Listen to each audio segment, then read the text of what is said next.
로봇에게도 인권이 있을까? 일단은 있는 것 같아요, 여러분들? 아니요. 왜요? 로봇은 인간이 아니죠. 근데 이게 엄청 발전을 해서 정말 인간처럼 생각을 해. 그리고 자기 스스로, 수많은 인권을 줘야 되지 않아요? 스스로 판단하고 행동해. 있잖아요. 감정이라는 거를 학습했어. 너무 답장도 아닌가요? 아, 그래요? 근데 그렇게까지 발전시키면 안 되지 않아요?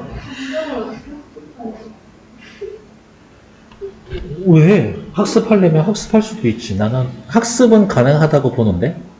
그래서 그거를 재현할 수는 있어도 인간이 느끼는 거고 동일한 감정은 아니겠지. 그렇죠. 그러면은 재현이 말은 감정이 있으면 인권이 있다 이거야? 네. 알겠습니다. 동물도 동물 권리 주잖아요. 그렇죠. 로봇권 줘요. 동물에게 권리를 주는 이유는 걔네들이 인간과 마찬가지로 고통을 느끼는 존재이기 때문인 거죠. 근데 얘는 고통을 못 느끼잖아요. 고통을 느끼지 못하면 인권도 없나? 뭐 그거는 보는 관점에 따라서 다르겠지? 그런 것도. 내가 얼마 전에 읽은 SF 소설인데 SF지만 뭐 그렇게 막 우주선 슝슝 하는 건 아니고 1000개의 파랑이라는 소설을 읽었었는데 거기에 이제 휴머노이드가 나오거든.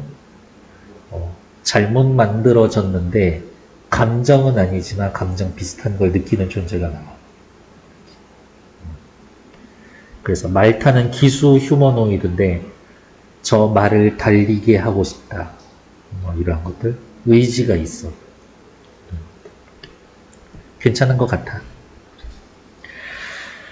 피노키오의 이야기는 도덕적 교훈을 담고 있는 동화로 알고 있지만 뭐 거짓말하지 마라. 창조성의 관점에서에 보면 창조자와 피조물의 관계, 그렇죠. 누구? 제페토 할아버지랑 피노키오의 관계, 인간이라는 창조자의 한계, 피조물, 피노키오가 발휘하는 능력의 역설 등을 포착할 수가 있다. 이게 그렇게 심오한 이야기였던가요? 더 구체적으로 인공지능과 로봇과학의 미래를 은유하고 있다고 볼 수도 있다. 그렇지. 사람이 뭔가의 존재를 만들었으니까. 피노키오 이야기는 21세기 매우 중요한 철학적 과제와 깊은 연관이 있다. MIT 지능공대 인공지능 연구소 소장 로드니 브룩스는 역시 인용할 건가 봅니다. 로봇공학의 가장 본질적 특징으로 로봇이 빠르게 인간을 닮아간다라는 점을 강조한다. 이게 포인트래요. 이 사람에게 있어서는 로봇이 빠르게 인간을 닮아간다. 다시 말해 로봇의 진화가 목표로 삼는 것은 인간되기라는 것이다. 이 로봇공학과 뗄래야 뗄 수 없는 것이 바로 인간학이라는 것을 뜻한다. 로봇이 목표가 인간이 되는 거라면 인간이 먼저 인간에 대해서 알고 있어야 하는 거 아닌가? 로봇에게 인간의 위상과 권리를 어느 만큼 인정해야 하는가라는 문제를 야기한다. 바로 요게 제시되어 있는 논제지, 논제. 이 모든 것을 철학적 과제에서 시작해서 법적, 사회적 과제로 번질 것입니다. 인공생명의 철학은 이 문제를 풀지 않고 21세기로 넘어갈 수가 없다. 그래서 미국의 어떤 연구소에서 군 사용 로봇 만드는 연구소인데 머리도 없어. 그냥 몸통에 다리만 4개 달려있는데 얘가 얼마나 잘 균형을 잡는지 사람이 발로 차거든? 그럼 잘 넘어지지도 않고 넘어져도 금방 일어나. 그 밑에 댓글 보면 너 왜 그래? 잔인하다. 이런 얘기가 나와 있거든. 잔인한가? 하여튼 세상 살면서 좀 덜 불편했으면 좋겠어요, 여러분. 피노키오의 이야기는 매우 행복한 결말에도 이르지만 과연 우리의 미래 현실도 그럴까? 미래 세대와 동등한 권리로 살아갈지도 모를 인공생명이 모든 착한 로봇일까? 어우, 무서워. 아이작 에시모브의 로봇공학 제3원칙은 로봇이 이기적이지 않게 만들 수 있다는 입장을 전제하고 있습니다. 왜 이렇게 말을 씹냐? 로봇공학 제3원칙. 첫 번째, 로봇은 인간에게 해를 끼쳐서는 안 되고 인간에게 해를 입게 방관해서도 안 된다. 인간을 해쳐도 안 되고 인간이 위험해지면 구경만 하면 안 돼. 반드시 가서 도와줘야 돼. 두 번째, 제1원칙에 위배되는 경우가 아니면 인간의 명령에 복종해야 한다. 나의 주인이라고 세팅되어 있는 사람이 길거리 지나가는 저 사람을 죽여라. 길거리 지나가는 저 사람을 죽여라. 라고 하면 어쨌든 인간에게 해를 끼치는 거니까 그런 명령 이외에는 다 복종해야 돼. 세 번째, 앞에 두 원칙에 위배되지 않는 범위 내에서 자기 자신을 보호해야 합니다. 그러니까 이런 거지. 로봇이 자기 자신을 살리고 사람을 죽인다라고 하면 그거는 안 돼. 근데 사람도 살리고 나도 살 수 있으면 그 행동은 해도 돼. 그래도 막 동물이 갑자기 로봇한테 막 달려들면 동물 때리지 않아요? 그 경우는 어떻게 할까? 동물이 예를 들어서 침 흘리고 있는 개가 이 로봇 자신을 물려고 오고 있어. 그 자신을 보호하기 위해서 개 공격할 수 있을 것 같은데? 이 원칙에만 따르면. 어쨌든 인간이 아니니까. 이렇게. 근데 나를 해치려고 했던 개가 옆에 있는 사람을 향해서 달려가고 있으면 또 그 개는 막으려고 하겠지. 이렇게. 이 원칙들은 철저하게 연계된 내재적 논리 구조를 갖고 있어서 그럴듯하게 보이지만, 이거 인간에게 위험할 수도 있어.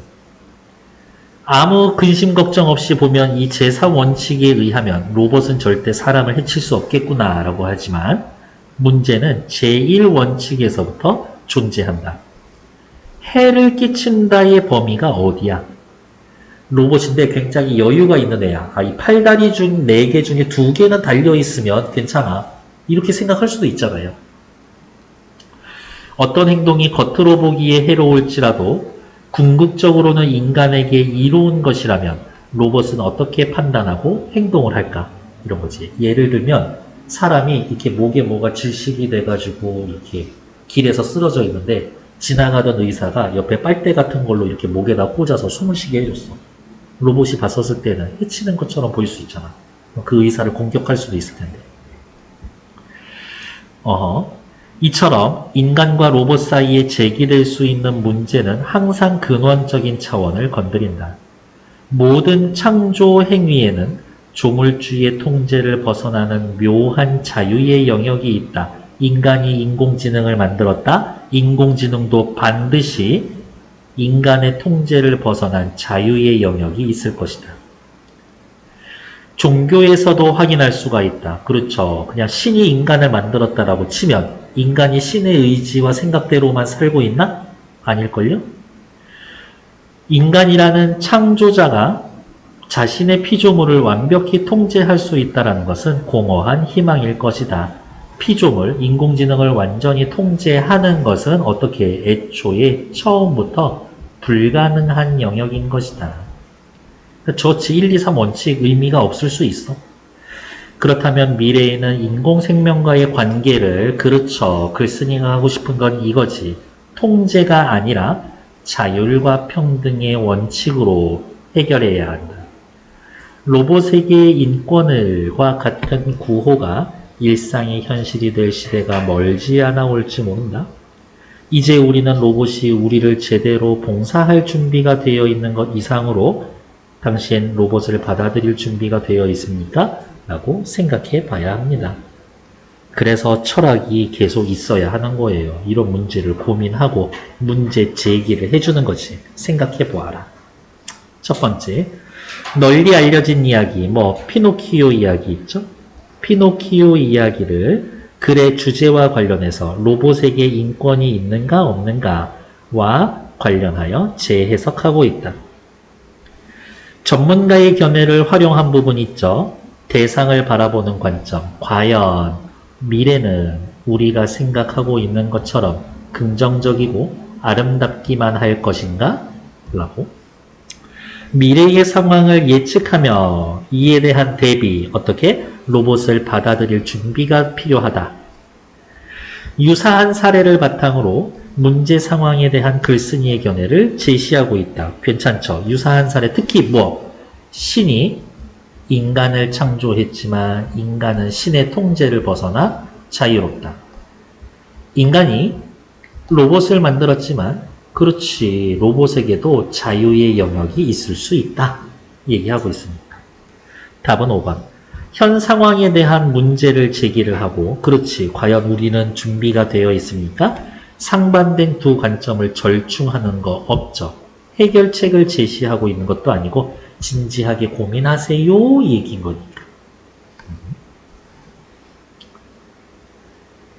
정말 인간처럼 생기면 아마 그때는 본격적으로 논의가 되지 않을까라고 그냥 저는 그렇게 생각해 봅니다. 영화 AI는 본 적 있어요? 그래요. 감정을 가진 로봇을 다루고 있다. 저기 누구지? 스필버그 영화인데 이것도 한 30년 된 영화인 것 같은데요.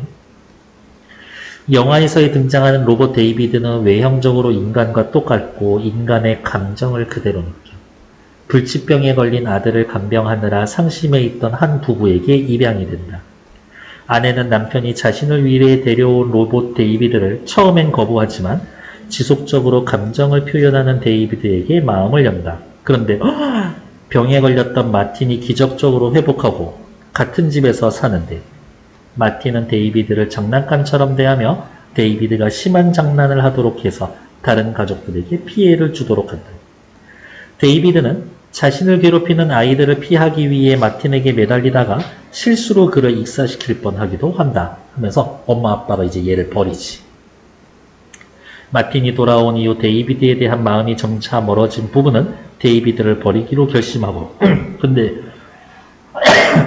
감정을 느끼잖아요. 엄마에 대한 사랑이 각인되어 있어서 계속 엄마에게 매달리지만 엄마는 숲속에 버리고 갑니다. 그래서 영화 포스터가 이렇게 숲에서 숲을 바라보고 있는 애 뒷모습이 포스터예요.